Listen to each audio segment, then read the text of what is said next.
যাচ্ছে কেন এই এটা করার সময় ওনার মাথায় ছিল উনি সরাসরি রাস্তা করবেন ঢাকার থেকে সরাসরি এই ভিলেজে আসার জন্য। আমার সাথে কথা বলার পরে উনি সিদ্ধান্ত আরেকটু পরিবর্তন করে উনি বলছেন রাস্তার সাথে মেট্রো রেল করে দেওয়ার চিন্তা ভাবনা করছে। 20 মিনিটে ঢাকা যাবেন, কি বুঝতেছেন? দোয়া করেন ইনশাল্লাহ। আমরা এটা তো বড় প্রজেক্ট। আর স্টেডিয়ামের আমি যেটা বলছিলাম যে আমরা একটা স্টেডিয়াম করব, সেই স্টেডিয়ামের প্রজেক্টটা অনেক দূর আগে গেছে ইনশাল্লাহ। স্টেডিয়ামের জন্য জায়গা দেখার জন্য বলা হয়েছে, আমরা জায়গা দেখতেছি ইনশাল্লাহ। স্টেডিয়ামও ইনশাল্লাহ তাড়াতাড়ি করে কাজ শুরু হওয়ার চিন্তা ভাবনা করতেছি আমরা।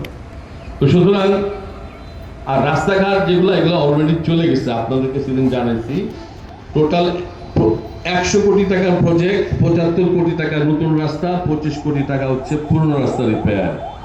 আমরা আপনাদের কাছ থেকে রাস্তার লিস্টটা নিয়ে ফেলছি, তাই না? ওই লিস্ট অনুযায়ী আমরা সাজিয়ে সব দিয়ে দিচ্ছি ইনশাল্লাহ। রাস্তার কাজ যখন প্রজেক্টটা শুরু হবে ইনশাল্লাহ আপনারা সব ইউনিয়নে রাস্তার কাজগুলো পাবেন ইনশাল্লাহ, আশা করি। এছাড়া আর যেগুলো নর্মাল প্রতিষ্ঠান ভিত্তিক কাজ আছে এগুলো তো হবে, সেগুলো না বলি। তো যাই হোক, পরিবর্তনের হাওয়া ত্রিশালে লাগতে শুরু করবে খুব অচিরেই, আপনারা টের পাবেন। দোয়া করবেন এবং আমরা যেন সবাই মিলে শান্তির একটা পরিবেশে ত্রিশালে থাকতে পারি। অশান্তি আমরা কেউ চাই না। আরেকটা হচ্ছে মাদক, এই মিটিংও বলতেছি মাদক রাখা যাবে না কিন্তু।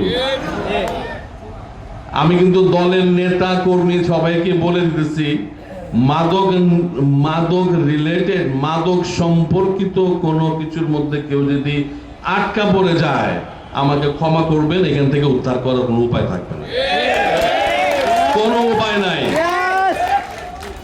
সরকারি দলের সহায়তা ছাড়া মাদকের ব্যবসা কেউ করতে পারেন না।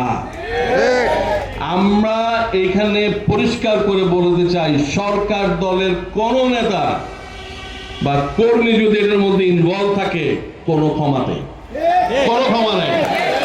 সুতরাং মাদক নাই করতে হবে, ত্রিশাল থেকে নাই করে ফেলতে হবে। ইতিমধ্যেই আমরা 2-1 জায়গায় হামলা চালানো হয়েছে, তাই না?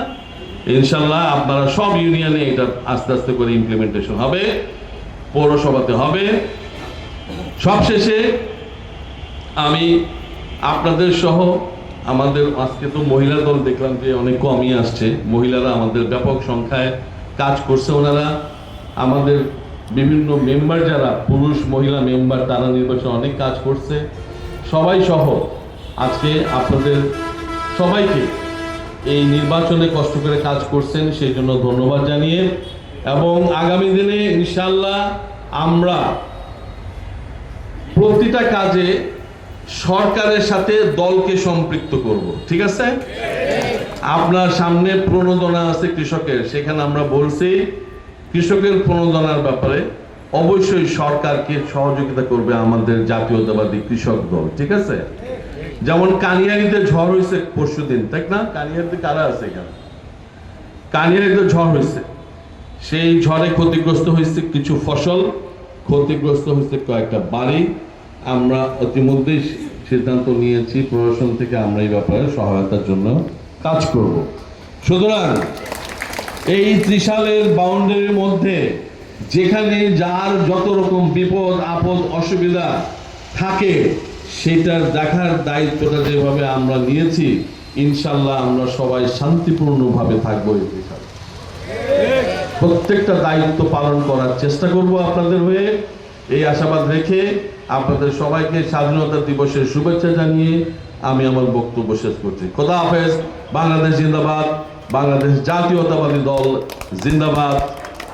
আমাদের এই দলের প্রতিষ্ঠাতা স্বাধীনতার ঘোষক শহীদ রাষ্ট্রপতি জিয়াউর রহমান অমর হোক। আমাদের মরহুমা দেশনেত্রী 3 দিনবারের প্রধানমন্ত্রী বেগম খালেদা জিয়া অমর হোক। আমাদের বর্তমান প্রধানমন্ত্রী জনাব তারেক রহমান জিন্দাবাদ। সবাইকে ধন্যবাদ। আসসালামু আলাইকুম।